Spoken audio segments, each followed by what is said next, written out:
명절을 잘 지내시고 우리 성도들이 이렇게 밝은 낯으로 보게 되니까 참 반갑습니다. 그런데 그 명절 지나라고 아주 거기에 집중했더니 어느새 우리도 모르는 사이에 사순절이 다가왔습니다. 명절 지나라고 사순절 생각 못 하시죠? 사순절이 바로 우리에게 가까이 와버렸습니다. 이 사순절이라는 것은 주님의 죽으시고 고난을 당하시고 그 순환과 죽음을 기억하면서 지내는 절기입니다. 그래서 그것을 아주 우리가 깊이 지낼수록 예수님의 부활하심을 우리가 감격스럽게 맞이할 수 있는 하나님의 축복의 은혜를 누릴 수가 있게 됩니다. 이 사순절은 이제 325년 오래됐죠.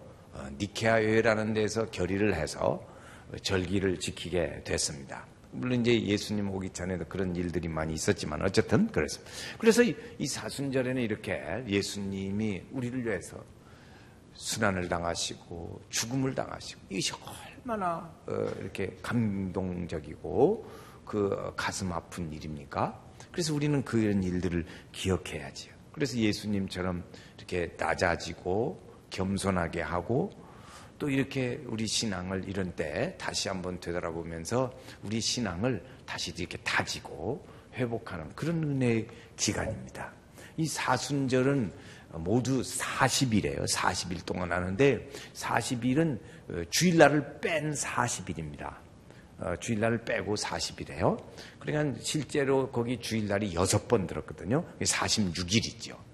거의 뭐 50일 가까이. 그래서 그러면 언제부터냐? 언제든지 이 사순절은 수요일부터입니다. 그러니까 지난 수요일 날 이미 시작했어요. 설 지나고 바로 이틀, 연휴 지나고 그 다음 날 이틀 후에 벌써 사순절을 시작해서 저희는 나흘 벌써 지났습니다. 나흘. 그래서 이 사순절은 수요일 날부터 시작해서 그렇게 갑니다. 그래서 금년에 우리 교회는 사순절을 가는데 전에 보니까 사순절을 지나면 그 끝은 부활주일이거든요. 그리고 부활하고는 끝나버리더라고요. 그게 너무 아쉽더라고요.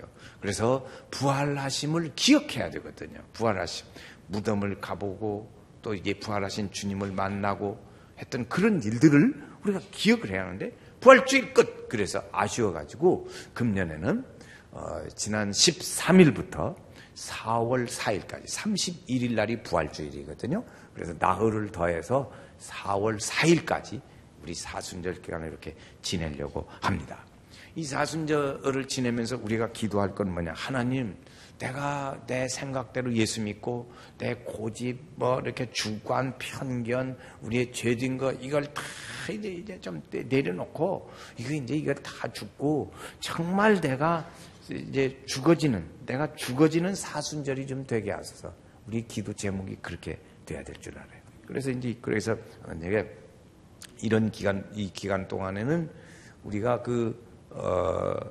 이렇게 조금 더 주님께 가까이 가고 또 말씀을 묵상하고 또 이제 그전에는 막 자유롭게 이렇게 살았다 하더라도 요 기간은 좀 아주 자숙하는 그런 기간으로 갑니다. 그래서 이웃을 이렇게 어려운 이웃도 돌봐주기도 하고 또 하나님 말씀을 많이 묵상하면서 그렇게 지내는 절기예요.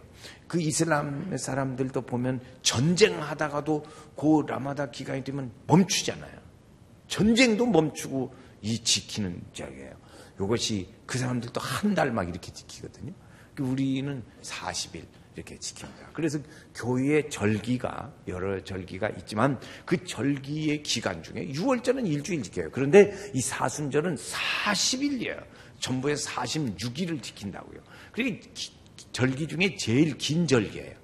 제일 긴 절기에 그 대신 그 절기를 통해서 하나님이 우리에게 주시고자 하시는 준비한 은혜요 축복이 많이 있는 줄로 믿습니다.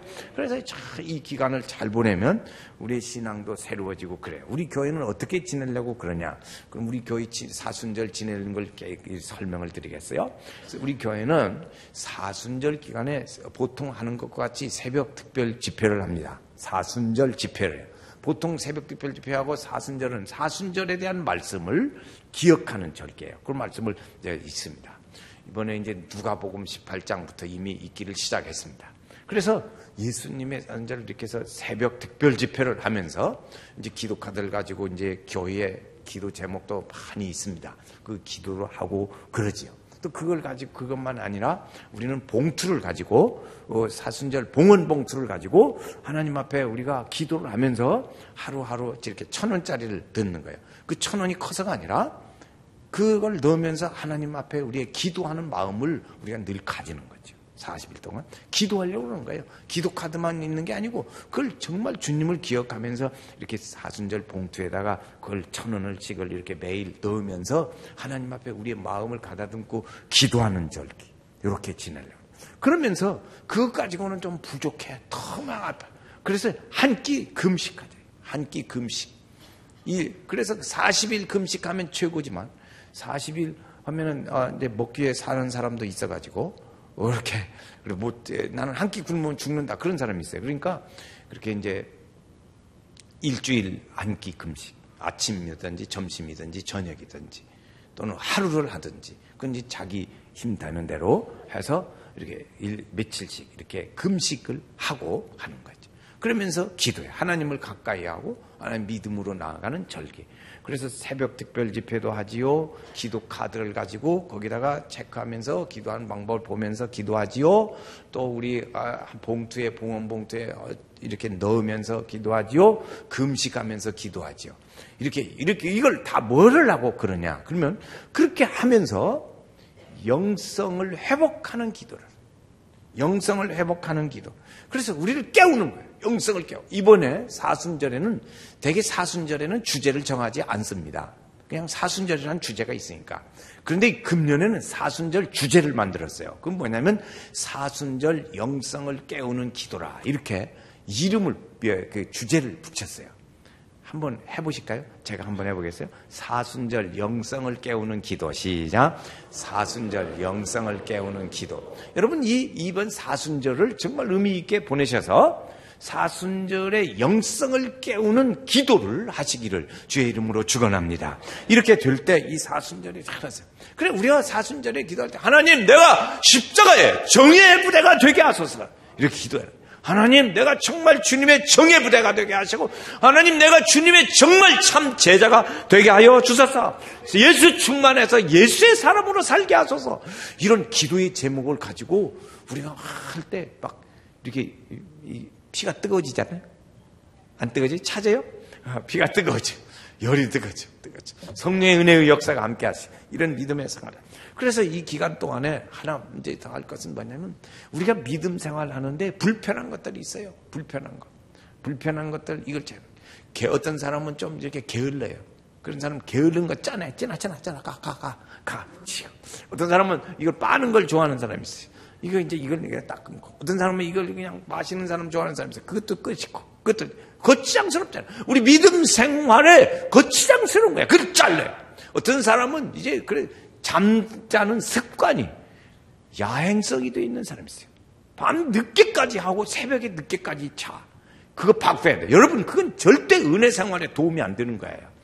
그 야행성에 있는 잠자는 습관이 생활 습관이 있는 분은 바꾸시기를 바랍니다. 그래서 새벽형으로 바꿔야 돼요. 어둠의 역사가 함께하는 그 밤에 왜 어둠하고 같이 있냐고요. 마귀가 역사하는 시간. 그걸 우리는 새벽에 주의 성령이 함께하는 은혜의 시간으로 깨워야 될 줄로 믿습니다. 그래서 그 생활로 이렇게 바꿔요. 그렇게 믿음 생활에 거치장스러운 것들을 이제 구조조정을 한번 해보자고. 그래서 짝짝짝 잘라. 여러분 많이 잘라낼수록 좋습니다. 여러분 포도나무에 가지 전지하잖아요. 전지. 포도나무 이제 가로수 전지하는 거 보세요. 그냥 기둥만 남겨놓고 다 잘라요. 저걸 어떻게 이렇게 하려고 그러나. 그런데요. 그래야 가지가 뽑고 열매를 맺습니다. 우리가 믿음의 은혜의 축복의 열매를 맺으려면 이렇게 많이 거치장스러운 것들을 잘라내야 돼요. 그래야 달리기하죠. 달리기 하는 선수들 보세요. 그전에는 빤스만 입었는데 요새는 빤스만 입는 게 아니고 아주 더 짧아지대. 그것도. 구경은 얼마나 하려가 몰랐지만 하여튼 더 작아져. 거치장스러운 걸 잘라내는 거 이런 거지. 주님 우리에게 말씀하시는 오늘 말씀에도 보면 이렇게 바리새인과 서기관과 바리새인들이 있는데 이들의 하는 모습을 보니까 거추장스러운 게 너무 많다. 이런 거 잘 보고 그렇게 따라가면 안 돼. 그러지 말고, 그렇게 까지 말고 잘 그걸 분별해서 그렇게 가면 안 된다. 이렇게 가라고 예수님은 오늘 가르쳐 주시는 말씀이 있습니다. 그것이 오늘 주님이 가르쳐 주시는 말씀이에요. 오늘 마태복음 23장의 말씀이에요. 거기 보면은 이제 바리새인이라는 이름이 나와요. 바리새인이 어떻게 해서 된 이름이냐. 이런 걸 이제 제가 말씀해요. 예수님이 나시기 전에 150년 전, 예수님 낳기 150년 전에 그 에피파네스라고 하는 사람이 그 이제 나라를 다스렸으니까 그 속국들이 많이 있다고요. 그 지역을 다스렸어요. 그런데 이 사람이 지역을 다스리면서 헬라 문화를 이 유대인들에게 심어주고 싶은 거예요. 그래가지고 자기 문화로 만들려고. 여러분 우리나라도 그렇잖아요. 일본 사람들이 일본 문화를 우리가 심으려고 제일 먼저 한 게 뭐예요? 말을 뺐어요. 말을 뺐으면 정신을 뺏는 거예요. 그러니까 이 사람들에게 말도 뺐고 그 사람들이 유대인들이 아주 중요시 여기는 것도 뺏어버리고 다 뺐었어요. 못하게. 그래서 유대인들이 중요시 여긴 거 하나님과의 언약 관계를 가진 것이 하나 있습니다. 그게 뭐냐면 할례예요. 할례. 이 할례를 유대인들은 아주 중요시 난지 8일 만에 할례 하잖아요. 그런데 그 할례를 하면 죽였어요. 못하게. 그게 할례를 하면 죽여버려. 그러니까 안 되지요. 이 사람들이 하나님 앞에 제사를 드릴 때는 양을 잡아서 드리고 소를 잡아서 드렸어요. 그런데 그들을 놔두고 돼지 잡아가지고 드렸다고. 돼지 잡아서 드렸어요. 돼지는 제사물에 해당이 안 됩니다. 그러니까 그 사람들이 유대인들이 싫어하는 것이라는 건 아주 골라가면서 했습니다. 그런데 그 어려울 때일수록 민족의 일들을 구출하고자 하는 애국주의자들이 있다고요. 우리나라도 있었잖아요. 응? 중국에 가서라도 막 여기서는 못하면 중국에 가서라도 이 상해 정부를 만들어가지고 하듯이 그 유대인들도 그런 거예요. 그걸 막 목숨 걸고 지키려고. 그걸 지키려고 막 하는데 그때 아주 극렬하게 그걸 버티고 그 에피파네스의 그 말을 안 들은 사람들이 한 6,000명 정도 된다는 거예요. 이제 누가 됐는데 6,000명. 이 사람들이 도대체 해보려니까 안 돼. 도저히 안 돼. 그래서 그 사람들을 바리새인이라 이름을 붙여줬어요. 그 바리새인이라는 이름은 아주 상당히 좋은 이름입니다. 그때 이제 민족의 지도자들이었고 그렇죠. 그 다음에 거기에 또 하나 서기관이 있는데 이 서기관들은 하나님의 말씀을 해석하는 사람들이에요. 학자들이죠. 학자들. 그래서 해석해서 가르치면 바리새인들은 그렇게 믿음으로 살고 그렇게 했어요. 그래서 그 사람들이 백성들의 그 지도자 역할을 했다고요. 그걸 가르치고 이제 그러니까 백성들의 지도자. 우리도 일제시대에 있었지만은 6.25도 있고 그렇지만은 그러나 그 김구 선생이라든지 이제 33인이라든지 이런 분들은 지도자들이잖아요. 그런 이 바리새인 서기관들이 한 150년 정도 지도자로 이렇게 쭉 있었어요. 이렇게 쭉.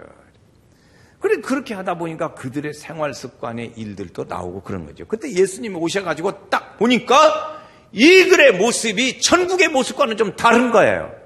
그래서 그것을 보시고 이건 잘 됐고 이건 안 됐고 이건 할 일이고 이건 안 할 일이다 하는 것을 예수님이 구분하셨습니다. 그 구분한 것을 이제 몇 가지로 보도록 하겠어요. 그런데 그 중에 하나 대표적인 것 중에 재밌는 거 있어요. 그건 뭐냐면 부모를 공경하라 그런 것이 있습니다. 우리 다 부모 공경하라 5계명에 있잖아요. 그 부모 공경하라고 이 바리새인 서기관들이 가르쳤어요. 그런데 가르치다가 자기들이 이제 부모 공경을 잘 못해. 안 하고 잘 못해요. 그러면 고르반 이랬어요. 고르반 하나님께 영광 돌렸다. 그런 뜻이야. 그렇게 하면 안 하고는 하나님께 영광 돌렸다. 그러고는 부모님의 효도 안 해도 괜찮다. 이렇게 자기 빠져나갈 구멍을 만들어 놓고 합리화시킨 거예요. 그러니까 이거 영 아니잖아요. 앞뒷말이 틀리죠? 이런 식의 일들이 쭉 이제 나오는 겁니다. 자, 오늘 본문을 보겠어요. 4절 말씀해 보면, 4절 한번 같이 읽겠어요. 또 무거운 짐을 묶어 사람의 어깨에 지우되 자기는 이것을 손가락으로도 움직이려 하지 아니하며. 이게 뭐냐면 율법은 모두 613개 조항입니다. 613개 조항인데 이들이 율법을 분류해가지고 이 백성들이 지켜야 할 율법들을 이렇게 가르치는 거예요. 근데 가르치는데 그래서 이걸 지켜야 돼! 그러니까 백성들은, 지켜야 하는구나. 힘들어도 지켜야 하는구나. 하고 그러는 거예요. 어느 정도로 지켜야 한다고 강조를 했냐. 이런 거지요. 안식일에 무거운 걸 움직이면 일이다. 그렇게 된 거예요. 안식일에 무거운 걸 움직이면 일하는 거다. 이렇게 가르치는 거예요. 그런데 얼마나 무거운 거냐? 이제 요걸 따지는 거죠. 얼마나 무거운 거냐? 그것은 마른 무화과 열매 2개. 마른 무화과 열매 2개가 얼마나 나가겠어요? 몇 그램 나가겠냐고. 그 무게보다 많으면 무거운 걸 들어서 안식일을 범한 것인가. 얼마나 힘들어요? 얼마나 힘들어요? 그런 거예요. 또 예루살렘에 이제 성전이 있고 예루살렘 주변에 성이 있다고 성이 있는데 그 예루살렘 주변에서 좀 멀은 데는 좀 멀고 가까운 데가 있는데 좀 멀은 데는 그 성이 2km. 그러니까 예루살렘 성 안에서 성전에 와서 예배를 드리는데 가는데 1km, 오는데 1km. 그럼 2km지요. 2km를 넘어서 걸으면 안식일 범한 거고 2km를 못 걸으면 괜찮고 이렇게 한 거예요. 그러니까 이 사람들이 그 말씀을 듣고 이렇게 막 그런 식으로 지키려니까 얼마나 무거운지. 그래서 어깨에 무거운 짐을 묶어 사람의 어깨에 쥐어져서 부담감을 가지게 하는 거죠. 이렇게 간다라. 이제 그런 거죠. 세 번째 5절 말씀해 보면 이런 거죠.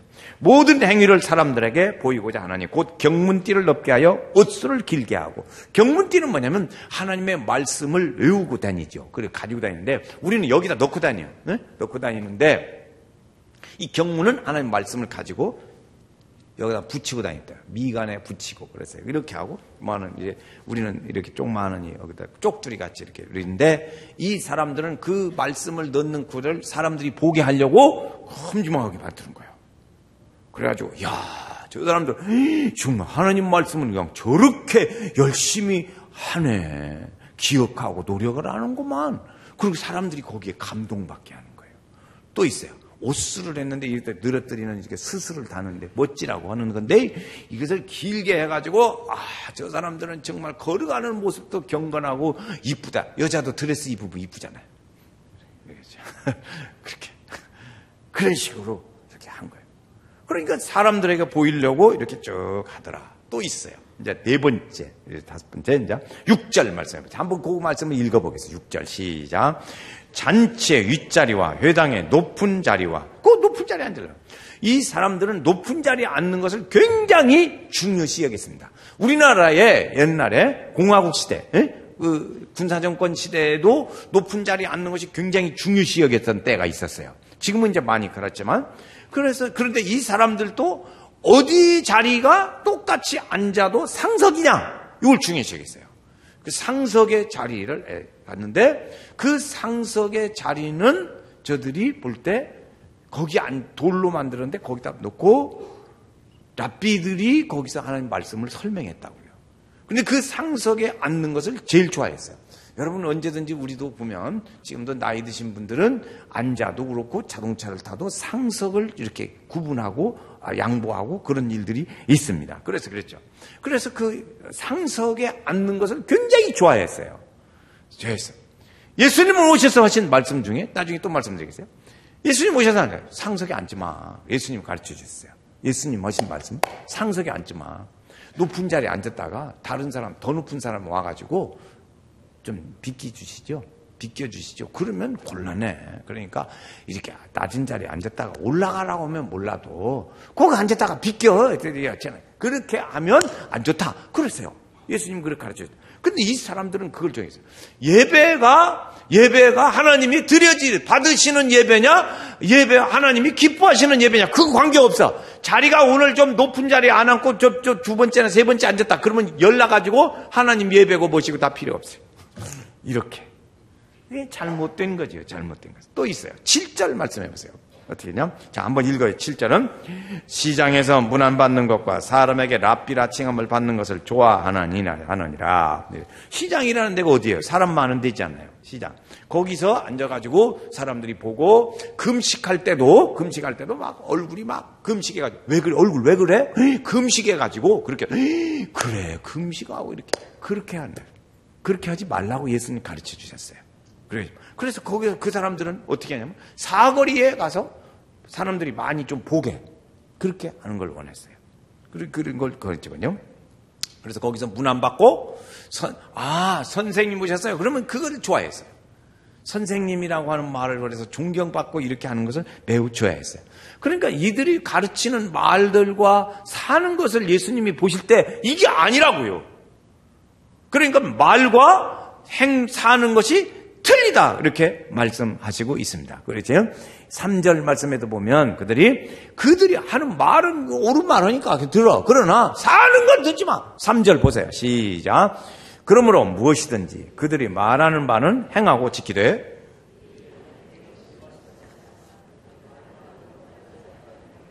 행위는 본받지 말라고 그래요. 사는. 이런 정도까지 예수님 아주 다 구분했어요. 예수님은 이에 대하여 앉아서 말씀했습니다. 야, 이 서기관과 바리새인들이 어느 정도로 높은 자리를 좋아하냐? 2절 말씀해 보니까 모세의 자리까지 앉기를 좋아한다 그랬어요. 모세의 자리가 뭐냐면 이 유대인들이 가장 존경하고 스승으로 가르치는 사람, 하는 사람이 누구냐면 모세입니다. 이스라엘 백성을 하나님 이제 출애굽시키죠. 또 하나님 말씀을 직접 들어서 백성들에게 가르쳐 줬지요.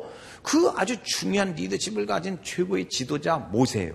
최고라고, 최고의 모세.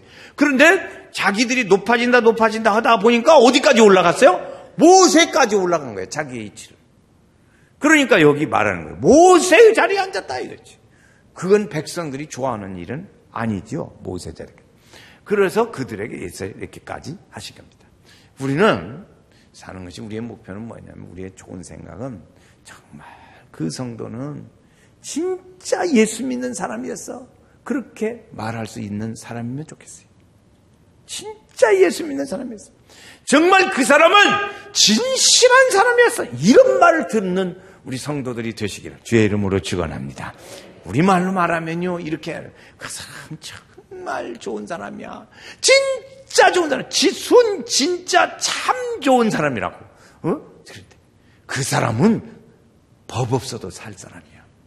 우리나라식으로 말하면 그 사람 좋은 사람이라는 평을 말할 때 법 없어도 살 사람. 이 사람 말하는 거예요. 그러니까 우리가 그런 사람처럼 살았으면 얼마나 좋겠어요. 예수님이 아주 딱 분명하게 지적하고 답 주신 거예요. 이제 그걸 찾아보겠어요. 그래서 아까 좀 전에 본 바대로 3절 말씀이 첫 번째입니다. 첫 번째 3절에 말하는 바는 행하고 지켜라. 그러나 뭐나 행위는 본받지 말아라. 첫 번째. 두 번째 8절 말씀해 보면 랍비라 칭함을 받지 말아라. 그래서요. 랍비라 칭함 선생이요. 그러니 너희 선생은 하나다. 누구? 예수님. 그래서 선생은 하나다.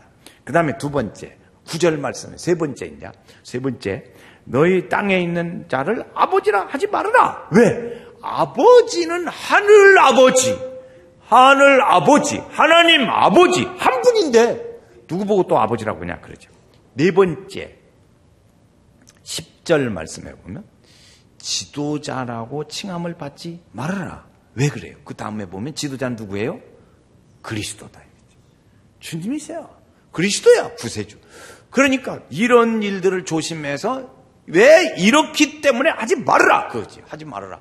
그러면 예수님, 그럼 어떻게 살면 좋겠어? 그 예수님이 가르쳐 주신 말씀을 오늘 우리가 11절, 12절 말씀에서 우리가 봅니다. 자, 11절은 제가 읽고 12절 우리 다 같이 한번 읽겠어요. 너희 중에 큰 자는 너희를 섬기는 자가 되어야 하리라.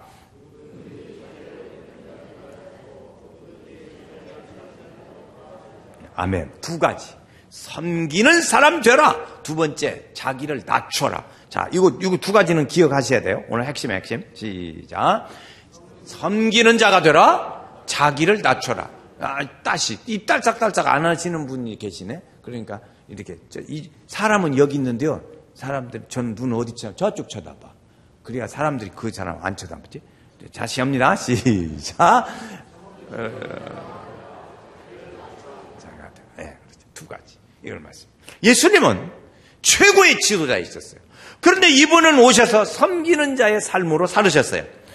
다른 사람 종들이 손님 오면 발 씻겨주는 일을 하는 것인데, 종들이 하는 일인데, 이 선생 되시는 예수님이 직접 이제 제자들의 발을 씻어주는 일을 했어요.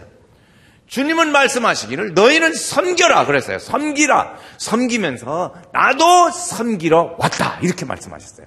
그래서 그때 이렇게 사회적으로는 섬김을 받는 것이 최고였어요. 그런데 예수님은 오셔서 역으로 섬기는 자가 되라고 말씀하셨어요. 섬기는 자가 되라. 그런데 놀라운 것은 21세기에 사는 지금 우리 시대에 2013년에 이 시대의 리더십은 어떤 리더십이냐? 바로 예수님이 가르쳐준 섬기는 리더십입니다. 할렐루야. 이 정부도 지금 새로 나는 정부도 보니까 섬기는 리더십을 많이 얘기하더라고. 저는 관심 있으니까 그쪽이 자꾸 귀에 들어오더라고요. 여러분, 우리는 교회는 무슨 리더십이냐? 섬기는 리더십입니다. 선교회장 열심히 섬기세요. 선교회장님들 열심히 좀 섬기세요. 한 달에 한 번 모여는가 그거 선교회장이라고 하지 말고 매주 섬기라고. 선교회장 좀 나 아주 깝깝해. 그래서 우리가 섬기는 리더십으로 가야 돼. 부장도 그렇고 장로님도 그렇고 안수 집사님도 그렇고 교회는 한번 같이 합시다. 섬기는 리더십. 시작. 섬기는 리더십. 이 섬기는 리더십으로 가자. 예수님은 이렇게 보면서 이렇게 지적해 주시고 그래서 우리에게 섬기는 리더십을 해서 자기도 낮아지고 섬기고 낮아지라. 너희의 착한 행실을 보고 그랬어요. 너희의 착한 행실을 보고 사람들이 하나님께 영광을 돌리게 하라. 예수님이 가르쳐 주셨어요. 누구든지 너희의 행위를 너희는 가르치는 자가 되지 말고 가르치면서 행하는 자가 천국에서 큰 자다 그랬어요. 천국에서 큰 자는 행하면서 가르치는 자가 그랬어요. 예수님은 우리에게 높은 자리 대접받고자 하는 것을 좋아하는 것에 대해서 예수님 무슨 말씀이냐면 대접받고자 하느냐? 그럼 대접해. 이렇게 가르치셨어요. 전혀 여기지요? 이렇게 가르쳤어요. 천국은 어쩌냐? 아버지의 뜻대로 하는 사람이 천국의 것이다. 그랬어요. 앞에 말씀드렸던 바와 같이 어디 가서 상석에 앉지 마. 그러다가 내려가라고만 곤란해. 그러니까 상석에 앉지 마. 저도 아주 삶에 아주 중요하게 그걸 아주 늘 잊어버리지 않고 삽니다. 자동차를 탈 때도 나이 드신 분들하고 보면 절대로 상석의 자리, 창석 자리가 어디냐? 운전석 뒤에 저쪽 뒤에 오른쪽 뒤에. 그게 상석이요. 자, 알아두세요. 승용차 타면 운전대 있고 저쪽에 오른쪽에 뒤쪽 좌석 그거가 제일 상석. 그 젊은 사람이 또 어른하고 타면서 거기 털썩 앉아갖고 그러면 참 싸가지 없다. 그래서 듣습니다. 여자들은 잘 모르지만 남자들은 남자 나이가 이렇게 좀 들으신 분들 사이에서는 저는 아주 어떤 의미가 저런 사람하고는 상대를 말해야지. 그렇게 돼. 큰일 나요. 절대로 거기 뒤에 나이 드신 분하고 앉으면 앉지만 거기 비어나도 이쪽으로 앉으라고 차라리. 아시겠죠? 우리 하정우 장로님은 그런 거 아주 정확히 아세요. 군대에서 그거 하셨어. 그래 아주 잘 지켜야 돼. 그렇게 이렇게 잘 그래서 이렇게 비껴 앉으라. 높은 자리에 앉지 마라. 이렇게 했어요. 그래 이제 섬기고 낮아져라. 그 중에 우리 한국의 역사 중에 거창에 가면 거창고등학교가 있어요. 거창고등학교. 그 거창고등학교에는 아주 유명한 학교입니다. 그 우리나라 명문이에요. 거창고등학교가. 근데 거기는 전영창 교장이라는 분이 아주 훌륭하신 분이었어요. 그래서 그 학교가 그분이 씨를 뿌려놓고 하나님 나라 가셨어요. 그런데 그 학교는 계속해서 우리나라의 명문이 되는 거예요. 거창 시구려 알고. 그런데 그분이 교장 생활을 하시면서 믿음 생활을 잘하셨어요. 그래가지고 미국에서 배워가지고 와서는 그래서 옛날에는 화장실이 무슨 식이냐? 푸세식이에요. 지금은 수세식이지만 그 푸세식 그것을 하셨다고요. 성평상시에 학교를 얼마나 사랑했던지 망치를 들고 다니면서 다 두드려가면서 고치셨어요. 그런 일을 했어요. 학생들에게 믿음을 가르쳤어요. 하나님을 섬기는 것을 가르쳐줬어요. 그렇게 쭉 가르치면서 그들에게 가르쳐준 직장의 이게 진로에 대해서 가르칠 때 10가지 가르쳤어요. 그 10가지를 다 말할 수는 없고 이제 몇 가지 우리에게 주는 거 있어요. 그 가르쳐줄 때 제자들이 나갑니다. 사회로 나갈 때 가르쳐주는 게 월급이 작은 데로 가라. 그게 1번이요. 그게 1번. 2번. 내가 원하는 곳으로 가지 말고 나를 필요로 하는 곳으로 가라. 이게 기독교 정신이에요. 신앙 정신이 아주 섬기는 자의 모습입니다. 이렇게 승진의 기회가 거의 없다고 보는 대로 가거라. 그랬어요. 모든 조건이 이제부터 시작이라고 하는데 그런 데로 가거라. 사람들이 앞다투어 많이 모이는 데는 가지 말아라. 가지 마라. 절대 가지 말아라. 장래성이 전혀 없다고 생각되는 것을 선택하라. 사회적으로 존경받는 곳은 절대 가지 말아라. 한가운데가 아니고 언제든지 변두리 쪽에 있는 쪽으로 속해 가거라. 심지어는 어느 정도냐. 부모나 약혼자나 배우자가 절대 가면 안 된다고 반대하는 쪽으로 가라. 이거 얼마나 그러니까 지금 우리 시대에 어느 부모가 지금 이 선생님이 가르치는 대로 너도 그렇게 해봐. 그럴 부모 없어요. 나도 그렇게는 안 할 것 같아. 그런데 이 선생님은 그렇게 하라. 이게 섬기는 자의 모습으로 사는 전형적인 가르쳐준 모습입니다. 이 정신을 거기서 배워가지고 나오니까 사회에 가서 건실한 사회인이 되는 거예요. 사회인이 돼. 그래서 그분이 훌륭한 거죠. 우리가 이 사회에 왜 예수님은 이렇게 섬기라고 하는 지혜를 우리에게 가르쳐 줬을까?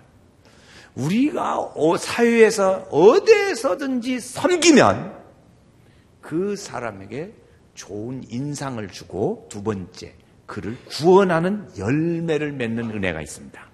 우리가 섬기면 그를 구원하는 은혜의 열매가 맺어져요. 우리가 어디 단체든지 가서 섬기면 그 단체의 분위기를 좋게 만드는 은혜가 있습니다. 여러분, 우리 가족 중에 예수 믿지 않는 가족이 있으면 그를 열심히 섬기면 그를 구원하는 은혜가 있습니다. 할렐루야.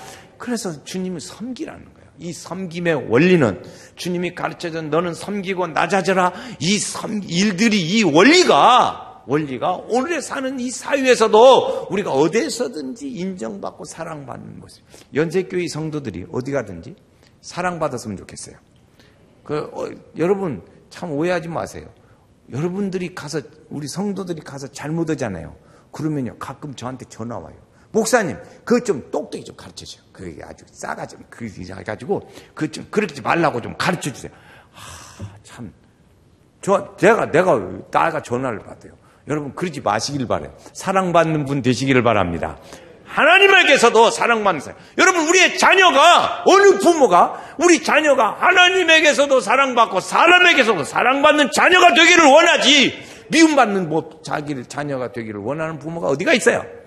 우리 사람 그렇잖아요. 부모의 마음이 그렇잖아요. 하나님에게서도 사랑받고 사람에게서도 사랑받는 사람. 이건 뭐예요? 섬기고 낮아져라는 거예요. 이 원리가 우리에게 가르쳐주는 거예요. 우리 성도들이, 우리 자녀들은 그렇지만 목사로서 우리 성도들이 어디서든지 하나님에게서도 사랑받고 또 하나. 대꾸를 좀 해봐. 하나님에게서 사랑받고 사람에게서도 사랑받고. 정말 우리 믿음의 성도. 그래서 주님의 영광에 우리 성도들 중에 합니다. 그런데 그 열매는 무엇으로 되냐? 그러니까 구원을 하는 생명을 구원하는 열매가 오더라는 것이죠.